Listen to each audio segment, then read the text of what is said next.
بسم اللہ الرحمن الرحیم۔ حجہ کے فضائل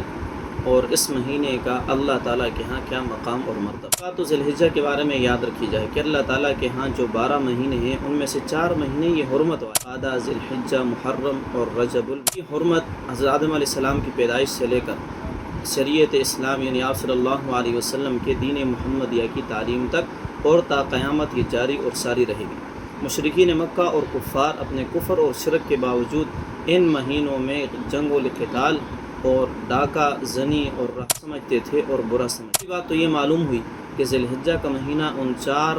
محترم اور بابرکت مہینوں میں سے ہے کہ جن کی حرمت کو اللہ تعالیٰ نے تخلیق ارض و سماوات یعنی آسمان اور زمین کی پیدائش کے ساتھ ہی ان کو قابل عزت و احترام قرار دیا۔ والفجر، صبح کے وقت، 10 راتوں کی قسم، والشفع کی قسم، وتر طاق کی قسم ہے۔ مفسرین یہاں پر فجر سے مراد وہ عید الاضحیٰ کی فجر مراد، عشر سے مراد عید الاضحیٰ کے پہلے 10 دنوں کی راتوں کو مفسرین نے یہاں پر مراد، جفت سے مراد مفسرین نے عید الاضحیٰ کے دن کو لیا ہے۔ یعنی طاق سے نے یہاں پر اللہ کے اس قول سے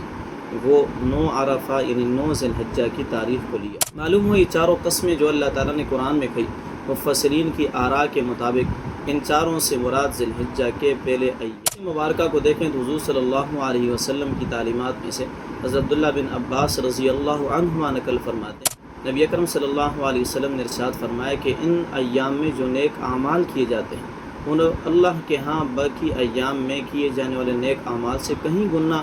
زیادہ ہوتے ہیں اجر و ثواب۔ صحابہ رضی اللہ تعالیٰ عنہ نے عرض کیا کہ اللہ کے سے بھی یہ اعمال زیادہ فضیلت والے؟ صلی اللہ علیہ وسلم نے ارشاد فرمایا بالکل، عام دنوں میں کیا جانے والا جہاد ان دنوں میں جو نیک اعمال کیے جاتے ہیں ان کا اجر و ثواب اس جہاد سے زیادہ ہوتا ہے، الا یہ کہ کوئی مجاہد اپنا سب کچھ اللہ کی راہ میں لے کر نکلے اور اس کے بعد ہو کر لوٹے، اس کا اجر و ثواب اس شخص سے زیادہ ہوگا کہ جو ان ایام میں نیک اعمال صلی اللہ علیہ وسلم ہی کی تعلیمات میں سے کہ آپ صلی اللہ علیہ وسلم نے ارشاد فرمایا شرائط ایسی ہیں کہ جن کو عبادت کے ذریعے سے زندہ کرنے والے پر اللہ تعالیٰ جنت کو واجب اور لازم قرار دیتے۔ ایک رات وہ 8 ذی الحجہ یعنی ترویہ کی رات ہے، دوسری رات وہ عرفہ کی رات ہے یعنی 9 ذی الحجہ، تیسری رات وہ لیلۃ النحر یعنی عید الاضحیٰ کی جو رات ہے، اور چوتھی رات وہ عید الفطر کی رات ہے لیلۃ الجائزہ، اور 5ویں رات وہ 15 شعبان المعظم کی رات ہے۔ اور آپ صلی اللہ علیہ وسلم نے ارشاد فرمایا کہ ان دنوں کا روزہ جو ہے وہ 1 سال کے نفلی روزوں کے برابر اجر و ثواب رکھتا ہے، یعنی 9 ذی الحجہ تک جو روزے رکھے جاتے ہیں ان کا اجر و ثواب ایسا ہے گویا کہ ایک شخص پورا سال جو ہے وہ نفلی روزے رکھتا رہا، گویا کہ ان 9 دنوں کے روزوں کا اجر و ثواب 9 سال کے نفلی روزوں کے ثواب کے برابر۔ راتوں کی عبادت ہے کہ لیلۃ القدر کی راتوں میں عبادت کا اہتمام کیا جاتا ہے، اور آپ صلی اللہ علیہ وسلم نے ارشاد فرمایا کہ ان دنوں میں اللہ کو اعمال محبوب ہیں، لہٰذا 3 اعمال کی کثرت اور ان کا اہتمام کیا جائے۔ ان میں سے پہلا عمل جو ہے وہ تحلیل ہے، یعنی لا الہ الا اللہ کا ورد زیادہ کیا جائے، دوسری تکبیر ہے، اللہ اکبر کو پڑھتے رہنا، اور تیسرا جو ہے وہ تحمید ہے، یعنی الحمدللہ کا کثرت سے پڑھتے رہنا۔ اور ایسے ہی اگر اس ذی الحجہ کے ایام کو دیکھا جائے تو اس میں 4 ایسے اعمال ہیں کہ جو پورے سال میں کسی بھی دن یا کسی بھی مہینے میں کرنے کی اجازت نہیں ہوتی، وہ چاروں اعمال انہی مہینے کے ان ابتدائی دنوں کے ساتھ خاص ہیں۔ ان میں سے پہلا عمل حج کا مبارک عمل ہے جو اسلام کے جو 5 ارکان میں ان میں سے 5واں اہم رکن ہے، اور دوسرا عمل جو ہے وہ قربانی کا ہے جو ہر صاحب نصاب پر واجب اور لازم اور ضروری ہے، جو ان ایام کے علاوہ نہیں ہوتی۔ تیسرا حکم تکبیرات تشریق کا ہے، یعنی 9 عرفہ کی صبح سے لے کر 13 ذی الحجہ کی عصر کی نماز تک تکبیرات کا فرض نماز کے بعد پڑھنا، مرد کے لیے 1 مرتبہ بآواز بلند اور عورت کے لیے 1 مرتبہ آہستہ آواز سے پڑھنا یہ لازم اور ضروری ہے۔ اسی طرح ذی الحجہ کے 3 جو عید کے دن ہیں 10، 11 اور 12، ان میں شریعت نے جو ہے روزہ رکھنے سے بھی منع فرمایا، اور اس کو اللہ تعالیٰ کی طرف سے اکرام اور تکریم کے ایام قرار دیا۔ اب اگر ان تمام فضائل کو ہم اپنے سامنے رکھ لیں تو معلوم ہوتا ہے کہ اس مہینے کا ادب و احترام اہل ایمان کے ہاں کہیں گنا زیادہ ہے۔ یعنی ان میں سے پہلا عمل یہ کہ یہ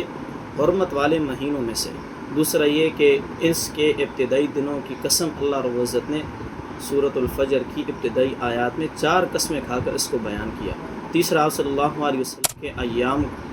میں کی جانے والی عبادات کی فضیلت کو بیان کیا۔ چوتھا یہ کہ ان دنوں کی راتوں کو زندہ کرنے والا کو اجر و ثواب لیلۃ القدر کی رات کے برابر ملتا ہے، اور ان راتوں کو زندہ کرنے والا یعنی 8 ذی الحجہ، 9 ذی الحجہ، 10 ذی الحجہ، ان کو زندہ کرنے والے پر اللہ تعالیٰ جنت کو جو ہے وہ واجب، لازم اور ضروری قرار دیتے ہیں۔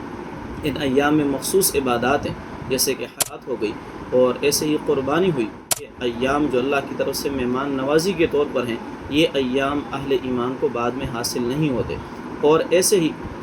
چوتھی چیز کہ ان دنوں کا روزہ جو ہے وہ 1 سال کے نفلی روزوں کے برابر اجر و ثواب رکھتا ہے۔ اور پانچویں چیز، عرفہ کے دن کا جو روزہ ہے 9 عرفات کا یعنی عید سے ایک دن پہلے کا روزہ، اجر و ثواب میں حضور صلی اللہ علیہ وسلم نے ارشاد فرمایا کہ اس کا اجر و ثواب اتنا زیادہ ہے کہ اس کی برکت سے اللہ تعالیٰ انسان کے 1 سال پہلے کے اور 1 سال بعد کے گناہوں کو معاف فرما دیتے ہیں۔ اب یہاں پر یہ مسئلہ ذہن نشین کر دیا جائے کہ گناہوں کی معافی سے مراد صغیرہ گناہ ہیں، کبیرہ گناہ نہیں، اور معافی سے مراد وہ چیزیں ہیں جو اللہ کا حق ہے اور ان کی قضا لازم نہیں ہوتی، یا وہ گناہ ہیں کہ جو انسانی حقوق کا جن کے ساتھ تعلق نہیں ہوتا، یعنی کبیرہ گناہ وہ بغیر توبہ کے معاف نہیں ہوتے۔ انسانی حقوق جب تک وہ انسان معاف نہ کرے اس وقت تک یہ حقوق جو ہیں اللہ تعالیٰ انسان کو معاف نہیں فرماتے۔ لہٰذا ہمیں ان ایام میں عبادات کا اہتمام کرنا چاہیے۔